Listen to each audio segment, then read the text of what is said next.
Vous êtes sur We Do Biz et nous sommes au salon des entrepreneurs de Lyon avec le grand témoin de cette édition 2014, Denis Père, bonjour. Oui, bonjour. Alors Denis Père, vous êtes un entrepreneur avant tout, vous avez fait l'ESSEC, vous avez commencé chez Oracle, mais un jour vous décidez de franchir le pas et vous montez une entreprise qu'on connaît tous parce que c'est un cas d'école, Business Object. Est-ce que vous pouvez nous en parler un petit peu de cette transition, pourquoi vous avez décidé de franchir le pas de l'entrepreneuriat? J'ai toujours rêvé de devenir entrepreneur. Je suis né à Lyon, qui plus est, qui est une ville extrêmement entreprenante. Il y a de très beaux succès entrepreneuriaux qui sont nés à Lyon, des Danone, des Accor, des Adecco, en tout cas les fondateurs sont nés ici. Mon grand-père et mon arrière-grand-père étaient entrepreneurs. L'entreprise familiale d'ailleurs a même fait faillite dans les années 30, donc je connaissais toutes les dimensions de l'aventure entrepreneuriale, même y compris pas peur. Exactement, même pas peur, absolument. J'avais même un voisin qui était un petit-fils de Louis Lumière et qui m'a donné un jour un petit bout de film qu'avait tourné son grand-père, le premier qu'avait tourné son grand-père, en me disant un peu en creux, toi aussi, pourquoi pas un jour partir à la conquête du monde avec tes idées. Donc en fait, on vous a transmis le virus. Donc, exactement. À la limite, j'avais aucune excuse de ne pas devenir un jour entrepreneur en naissant à Lyon dans ce contexte-là. Donc effectivement, j'ai toujours eu envie de devenir entrepreneur. Je suis allé dans l'informatique d'ailleurs avec cette idée-là. J'avais pas de passion pour l'informatique. Donc l'idée c'était de faire vos armes. L'idée c'était de faire mes armes et de découvrir et de trouver finalement l'opportunité qui allait me permettre de devenir aussi à mon tour entrepreneur.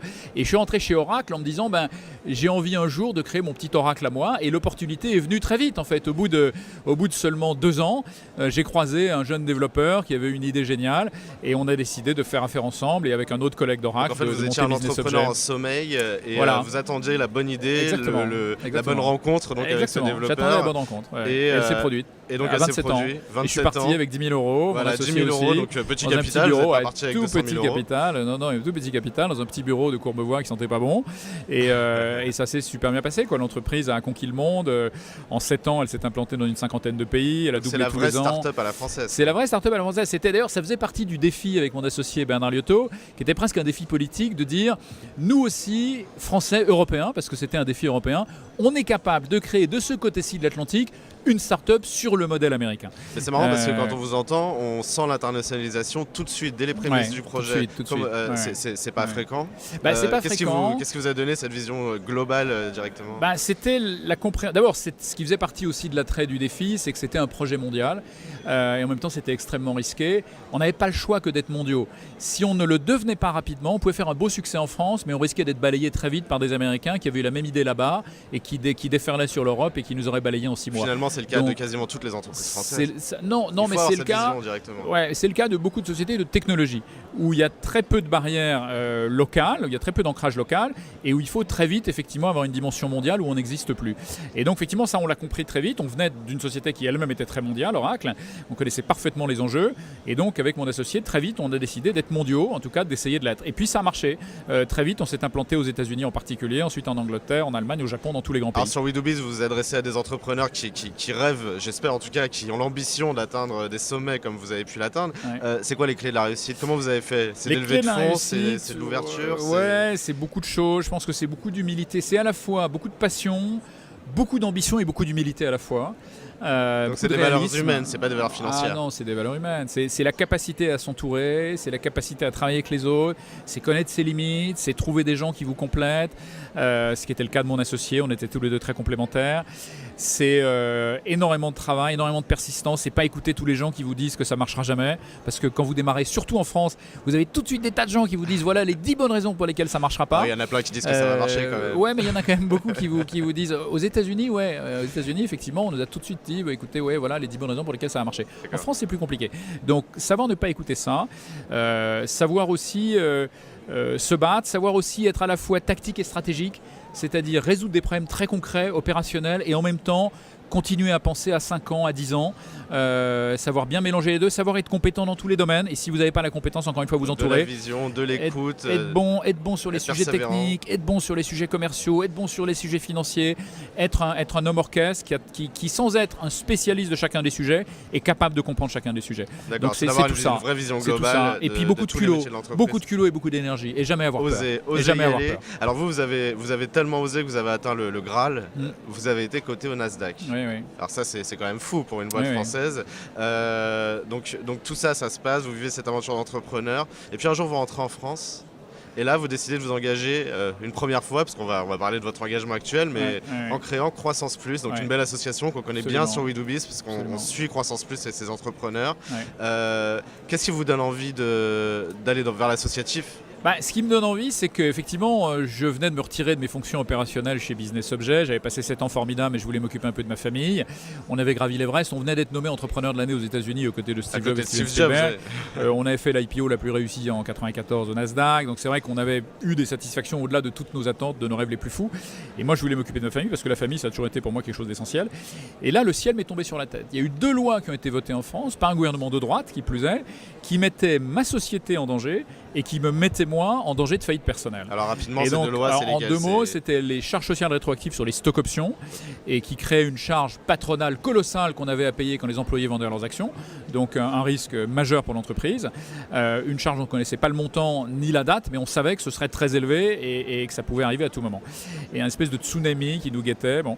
Et en ce qui me concerne, c'était l'ISF déplafonné. Moi, j'avais un patrimoine qui était limité, un patrimoine réel qui était limité. J'avais vendu un peu d'actions au moment de l'introduction en bourse. Je m'étais acheté un appartement avec ça. Mais tout le reste, les 90% restants qui étaient du papier, qui fluctuaient en permanence, que je ne pouvais pas vendre, qui ne me rapportaient rien, était taxé comme de l'argent disponible à la banque tous les jours. Et donc j'étais dans un corner absolu, je risquais la ruine. Au moment de la bulle Internet, le cours de l'action a fait x20 ponctuellement avant de revenir à son point de départ, voire même elle aurait pu tomber à 0 parce que ce genre d'entreprise est très volatile et très fragile. Et donc j'étais dans une situation de risque de faillite personnelle. Donc là l'idée c'est d'aller faire du lobbying auprès des pouvoirs publics, c'est de dire mais pas tout seul. Face à ça, on ne peut pas accepter ça, il faut se battre. Avant aussi de claquer la porte, parce que j'aurais pu claquer la porte tout de suite en disant ils sont fous, la folie fiscale. Vous aviez déjà un pied à l'international, donc vous auriez pu fuir. Aller en Belgique, c'était pas compliqué parce que j'avais passé 7 ans à parcourir le monde. J'aurais pu aussi retourner en Californie, donc c'était très naturel effectivement de partir à l'international. Mais je me suis battu avant de partir. Sur le premier sujet, on a obtenu gain de cause. Sur le deuxième, on n'a rien eu. Donc je suis allé créer à Bruxelles l'équivalent européen de Croissance Plus, qui s'appelle Entrepreneurs for Growth. Mais je suis aussi parti pour des raisons fiscales. Je l'ai dit, j'avais pas l'obligation de le dire parce que j'avais une bonne raison de m'installer en Belgique. Mais j'ai voulu briser l'omerta parce que j'ai estimé que c'était mon devoir de citoyen de dénoncer cette situation qui faisait que la plupart des entrepreneurs qui avaient réussi pendant les 15 ou 20 années précédentes quittaient le pays et s'installaient à l'étranger, en Belgique en particulier, et ne créaient plus d'emplois au bénéfice du pays. J'ai trouvé ça absolument scandaleux et donc j'ai décidé de m'exprimer, de dénoncer cette situation. Alors ça me vaut aujourd'hui d'être brocardé de temps en temps par telle ou telle personne qui va dire que je suis un mauvais français. Moi j'estime avoir fait mon devoir de citoyen et parce que j'ai fait ça, on a réussi 10 ans plus tard à replafonner l'ISF et à faire qu'il n'y ait plus de délocalisation massive, même si malheureusement depuis on a fait de nouveau des bêtises dans ce domaine-là et que de nouveau les gens partent. Donc on a des résultats, mais finalement vous n'étiez pas dégoûté non plus de l'entrepreneuriat parce que vous avez quand même fondé Kiala qui est pas une petite boîte. J'ai fondé Kiala effectivement en Belgique, qui est devenu un leader européen dans son domaine, qui a fait 50% de croissance par an, qui a monté un réseau de relais. On est parti avec 100 relais en 2001, 10 ans plus tard on avait 7000 relais de Rotterdam à Gibraltar. On avait comme clients tous les grands acteurs de l'e-commerce, la plupart des grandes chaînes aussi qui se lançaient sur Internet. Et les mêmes clés de réussite que pour Business Object. Ouais, les mêmes clés de réussite. Absolument, les mêmes clés de réussite que pour Business Object, grande complémentarité avec mon associé, qui était un ingénieur aussi très compétent sur ces sujets que je ne connaissais pas. Et au bout du compte, effectivement, un beau succès couronné par le rachat par UPS en 2012 de l'entreprise qui est venue nous voir en nous disant voilà, vous avez une compétence qu'on n'a pas, on a besoin de cette expertise, on veut faire de vous notre centre de compétences mondiale, est-ce que vous êtes d'accord ? On a accepté. C'était un moment où la Poste française nous challengeait de façon relativement déloyale, à tel point d'ailleurs que l'État français a cherché à nous protéger en les assignant devant l'autorité de la concurrence. Et il y a eu une première manche qu'on a gagnée avec l'État contre la Poste. Donc c'est un moment où quand UPS est venu nous voir en nous proposant de mettre à nos côtés quelques B-52 pour nous aider à nous battre contre les tirailleurs de la Poste française, on a accepté. Et on est devenu donc un centre de compétences mondial d'UPS en 2012. Et là, j'ai passé 18 mois à leur céder effectivement l'expertise, à déployer l'Angleterre, l'Allemagne, le Canada, la transition, et j'ai retrouvé mon indépendance en octobre 2013. Et là, j'ai créé Nous Citoyens. Je suis devenu entrepreneur en politique, devant une situation que je connaissais bien. Être entrepreneur en politique, l'expression est belle. Oui, absolument, l'expression est belle. Mais c'est de l'entrepreneuriat, parce que créer un parti, c'est de l'entrepreneuriat, c'est de la com, il faut trouver du fric. Exactement. Et je retrouve en fait les mêmes réflexes. Tout ce que j'ai appris avec Business Object, avec Croissance Plus, avec Kiala, je l'utilise aujourd'hui au titre de Nous Citoyens. Et ça se passe pas trop mal. On est parti, on était 100 il y a 7 mois. C'est pas facile de créer un parti politique. Et, oui, en effet, vous avez. Là, il y a des élus, il y a eu combien de candidats? Alors, on a eu 59 élus au municipal. On n'a pas eu d'élus aux européennes, mais on a fait un très beau score. On est le 9e mouvement politique français, à la fois en effectif et en score aux européennes. Donc, c'est un très beau résultat. On a devancé largement des gens qui font de la politique depuis toujours, des Boutin, Besancenot, Lepage. Et donc, on est dans le paysage politique aujourd'hui français. On pèse avec un discours très positif, très optimiste. Ça, les grands points du programme. Les grands points du programme. On va parler politiquement. Oui, absolument. Oui, la France a tout pour réussir. La France est une surdouée qui s'ignore, et je m'appuie évidemment sur mon parcours personnel. On a absolument tout pour réussir dans la mondialisation, pour retrouver le plein emploi, pour retrouver la prospérité. Mais malheureusement aujourd'hui, le pays est bloqué, il n'arrive pas à se réformer parce qu'on a une classe politique malheureusement qui est dominée par des politiques de carrière, des gens qui sont dans des logiques de réaction à tout prix, qui sont plus dans des logiques suffisamment d'intérêt général.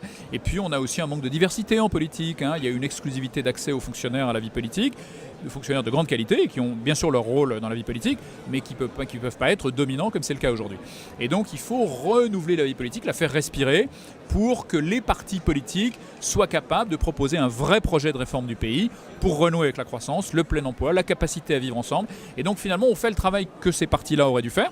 On est en train de construire un projet de réforme du pays complètement assumé sur 9 thématiques clés sur lesquelles on fait des propositions qu'on soumet à la société civile, et pour en 2017 avoir un vrai projet aux Français à proposer, sortir du déni, pas avoir en 2012 le déjeuner sur l'herbe avec Hollande et Sarkozy dans le tableau de Manet. Ambition 2017 bien sûr, pour l'entrepreneuriat comme créateur de richesse. Oui, bien sûr, l'entrepreneuriat bien sûr sera au cœur de tout ce qu'on propose, bien entendu, parce que et c'est indispensable. Nous, on veut réconcilier solidarité et prospérité. La solidarité, c'est indispensable, mais une vraie solidarité qui s'occupe des plus modestes, des plus vulnérables, pas une pseudo-solidarité avec des régimes spéciaux dans tous les sens, qu'est-ce qu'on nous sert aujourd'hui. Donc une vraie solidarité, de l'action. Et pour financer des politiques de solidarité ambitieuses, un environnement prospère. Et pour avoir un environnement prospère, il faut encourager toutes les initiatives entrepreneuriales, depuis le commerçant, l'artisan de quartier, jusqu'à l'entrepreneur qui part à la conquête du monde avec ses idées, et ses idées technologiques le plus souvent. Et donc ça, il faut l'encourager, il ne faut pas le stigmatiser, il ne faut pas le punir, comme c'est trop le cas en France aujourd'hui. Il faut le reconnaître, il faut l'encourager, il faut le récompenser. Et c'est comme ça qu'on retrouvera la croissance et le plein emploi. Et la fierté d'être français. Ambition 2017, donc pour nous citoyens, donc votre mouvement. On vous souhaite d'avoir autant de réussite que pour vos entreprises. Merci. Bon, je ne sais pas si on parle de mondialisation de la politique, mais au moins une réussite nationale, je crois que ça ferait du bien à pas mal de monde chez nous. Absolument. Merci beaucoup Denis Père, et je vous dis à très bientôt sur We Do Biz. À bientôt.